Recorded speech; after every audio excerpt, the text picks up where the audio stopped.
नमस्कार दोस्तों, बहुत बहुत स्वागत है आपका आपके अपने परिवार गवर्नमेंट एजुकेशन में। मेरा नाम है जितेंद्र, आप सभी का स्वागत करता हूं। तो दोस्तों, इस वीडियो में हम आगे क्वेश्चन देखेंगे जो कि आईटीआई ट्रेनिंग में आए हुए क्वेश्चन है और आज हम जीके के क्वेश्चन देख रहे हैं। तो चलिए आज स्टार्ट करते हैं। तो पहला क्वेश्चन है यहाँ पर, जवाहरलाल नेहरू कृषि विश्वविद्यालय कहाँ पर है? तो ये जो है वो जबलपुर में है, तो इसका आंसर हो जाएगा डी ऑप्शन।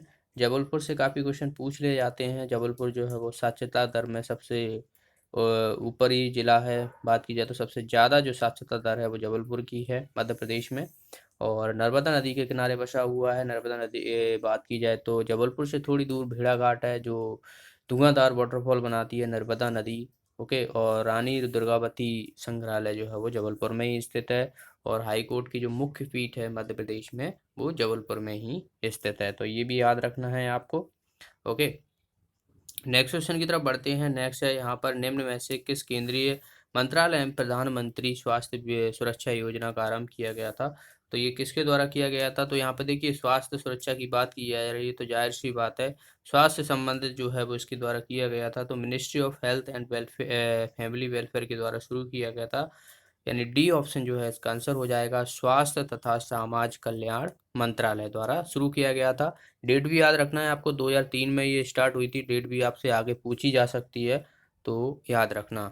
नेक्स्ट है यहाँ पर कि भारत का राष्ट्रीय खेल दिवस किस उत्कृष्ट खिलाड़ी के जन्म दिवस के अवसर पर बनाया जाता है? ऑप्शन है मिल्खा सिंह, नवाब मसूरी अली खान पतौड़ी, ध्यानचंद और माइकल फराडे। तो इसका आंसर हो जाएगा ध्यानचंद की जो याद में जो है ये बनाया जाता है, और ये बनाया जाता है 29 अगस्त को। याद रखना है, नेशनल स्पोर्ट्स डे। ध्यानचंद को जो है वो हॉकी का जादूगर कहा जाता है, तो ये भी याद रखना है आपको। नेक्स्ट है कि किस शहर को क्वीन ऑफ वाराणसी कहा जाता है? तो ये जो है वो कोची को कहा। रक्षित क्षेत्र किस पशु के लिए जाना जाता है? तो बक्सर संरक्षित क्षेत्र जो है वो बाघों के लिए जाना जाता है, तो इसका आंसर हो जाएगा टाइगर। नेक्स्ट है यहाँ पर कि निम्न में से किस भारतीय नेता का जन्म मध्य प्रदेश में नहीं हुआ है? ऑप्शन है भीमराव अंबेडकर, मोहनदास करमचंद गांधी। तो जाहिर सी बात है आपको पता होगा, मोहनदास करमचंद गांधी जिसे हम महात्मा गांधी कहते हैं और फादर ऑफ नेशन कहा जाता है। इनका जन्म जो है वो गुजरात में हुआ था, पोरबंदर गुजरात में। आपके लिए क्वेश्चन है कि ये जो है वो इनकी डेट बताना है कि ये कब जो है वो पैदा हुए थे महात्मा गांधी जी। आज तो मैंने बता दिया, आपको डेट बताना है। ओके, बाकी यार बात की जाए तो भीम राव अम्बेडकर जो है वो महू में इनका जन्म हुआ था, इंदौर की महू तहसील में। और चंद्रशेखर आज़ाद जो है ये भाभरा गांव में हुआ था। और शंकर दयाल शर्मा जो कि 9वें प्रेसिडेंट रहे हैं हमारे भारत के, तो इनका जन्म जो है वो भोपाल में हुआ था। नेक्स्ट है कि भारतीय पर्वतारोही फाउंडेशन का मुख्यालय कहाँ स्थित है? तो ये जो है वो न्यू दिल्ली में स्थित है, तो इसका आंसर हो जाएगा सी ऑप्शन। नेक्स्ट क्वेश्चन की तरफ मूव करते हैं। नेक्स्ट है यहाँ पर, मध्य प्रदेश की स्थापना तिथि पूछी गई है। तो आई होप सभी को पता होगा, 1 नवंबर 1956 को जो है स्थापना हुई थी, तो डी ऑप्शन जो है इसका आंसर हो जाएगा। उसके बाद अगर आपसे नई भी पूछ ली जाए तो 1 नवंबर 2002 में जो है वो 2000 में 2002 नहीं 2000 में जो है वो छत्तीसगढ़ सेपरेट कर दिया गया था मध्य प्रदेश से। अगला क्वेश्चन है यहाँ पर, मध्य प्रदेश के किस क्षेत्र में हरदुला की मनौती नामक लोकगीत गाए जाते हैं? तो ये जो गाए जाते हैं वो बुंदेलखंड में गाए जाते हैं, तो इसका आंसर हो जाएगा सी ऑप्शन। अगला क्वेश्चन है कि वह महिला स्वतंत्रता सेनानी कौन थी जो एक बार कांग्रेस अध्यक्ष रह चुकी हैं, साथ ही जिन्होंने द गोल्डन थ्रेशोल्ड नामक कविताओं का संग्रह लिखा? तो मैंने पहले भी बताया है, ये कांग्रेस अध्यक्ष यहाँ पर देखिए, सरोजिनी नायडू, इंदिरा गांधी, एनी बेसेंट और कस्तूरबा गांधी, तो नाम दिए हुए हैं। तो यहाँ पर महिला स्वतंत्रता कौन थी जो कांग्रेस अध्यक्ष रही हैं? तो अब वैसे तो आपको देखो दो रही हैं एक तरीके से। पहली अगर बात की जाए तो एनी बेसेंट है, जिनको 1970 में बनाया गया था, 17 में बनाया गया था। ओके, जो कि पहली वुमेन, पहली महिला प्रेसिडेंट थी कांग्रेस की। और उसके बाद जो पहली भारतीय थी वो सरोजिनी नायडू थी। तो उन्हीं के द्वारा जो है द गोल्डन थ्रेशोल्ड नामक कविता का संग्रह किया गया था, तो इसका आंसर हो जाएगा सरोजिनी नायडू। सरोजिनी नायडू जो बनी थी वो बेलगांव अधिवेशन के बाद बनी थी। तो बेलगांव अधिवेशन में क्या हुआ था, 1924 में हुआ था ये। और इस समय जो है वो महात्मा गांधी को जो है पहली बार बनाया गया था कांग्रेस अध्यक्ष। ओके, उसके बाद 1925 में जो है वो 1924 के बाद 1925 में कानपुर अधिवेशन में जो है वो सरोजिनी नायडू को बना दिया गया था। सरोजिनी नायडू की बात की जाए तो प्रथम महिला भी, एक और चीज़ उनके बारे में पता हो आपको तो कमेंट बॉक्स में बताइए कि सरोजिनी नायडू पहली किस महिला के रूप में जानी जाती हैं। ये तो मैंने बता दिया कि कांग्रेस के भारतीय महिला, लेकिन एक और जानी जाती हैं उस रूप से, तो इसका आपको बताना है। चलिए अगला क्वेश्चन देखते हैं।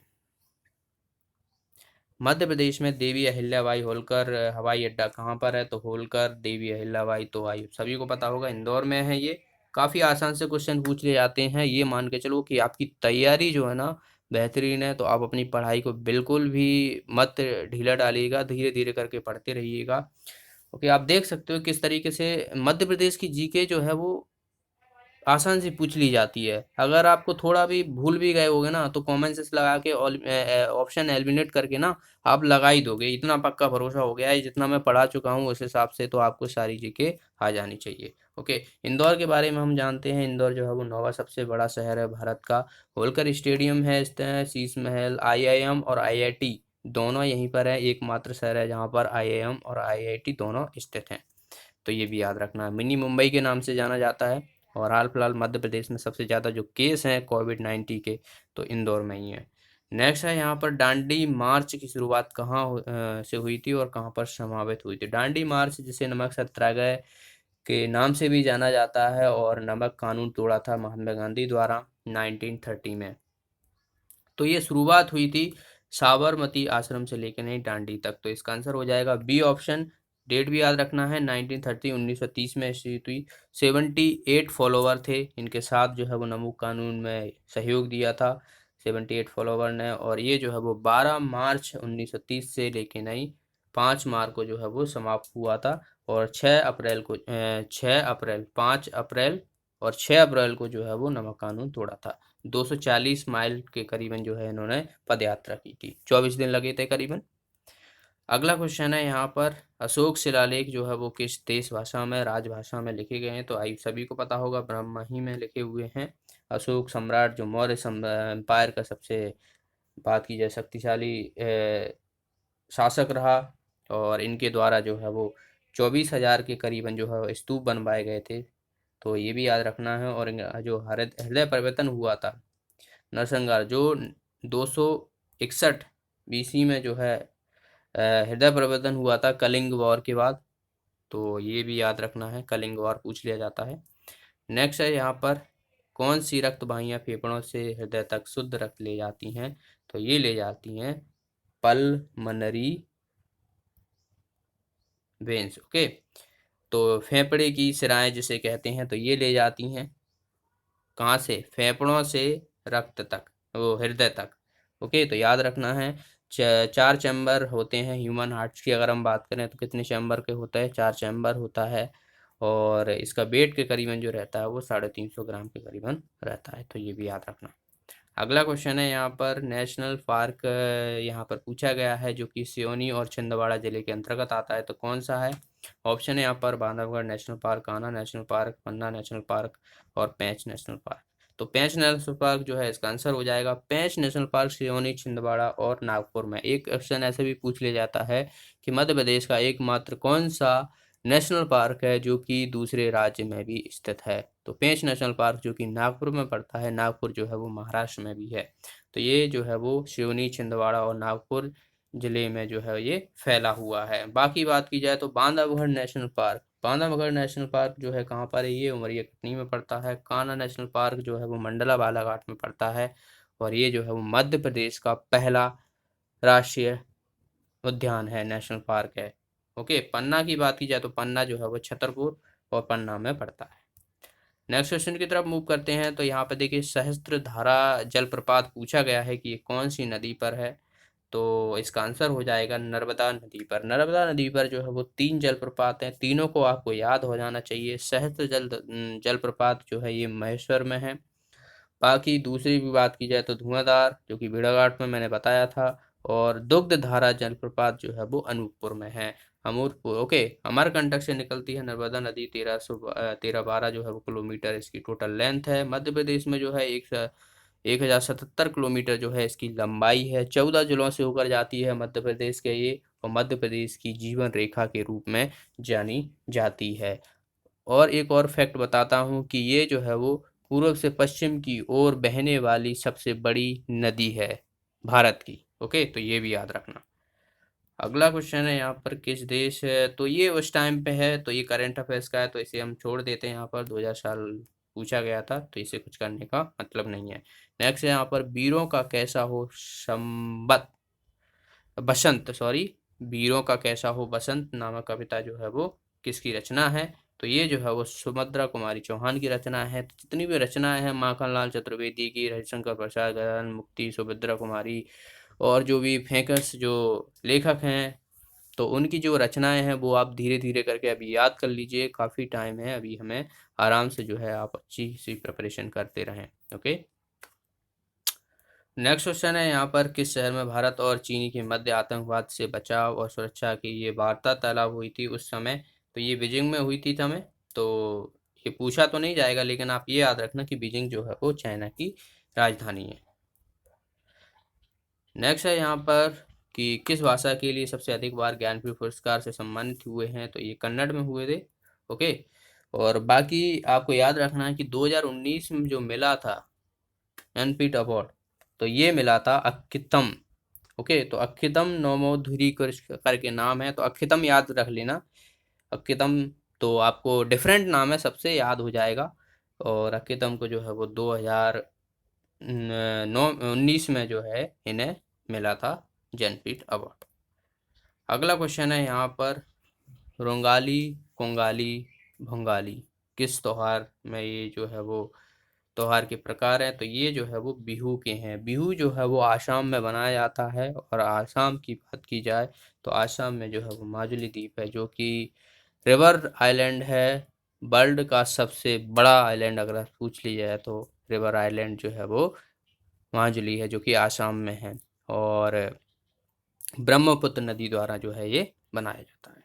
नेक्स्ट क्वेश्चन है यहाँ पर, ढोला मारू जो है वो ये किस राज्य का लोकप्रिय लोक गाथा है, तो ये जो है वो राजस्थान की है। तो इसका आंसर हो जाएगा डी ऑप्शन। राजस्थान जो है वो देखा जाए तो एरिया में सबसे बड़ा राज्य है भारत का, तो ये भी याद रखना है। राजस्थान में जो है वो थार डेजर्ट है, याद रखना। अगला क्वेश्चन, मध्य प्रदेश के पूर्व में इसे किस रूप से जाना जाता है, तो पूर्व में जो है वो सेंट्रल प्रोविंसी एंड पावर के रूप से जाना जाता है, यानी केंद्रीय व्यापक प्रांत के रूप में मध्य प्रदेश को जाना जाता है।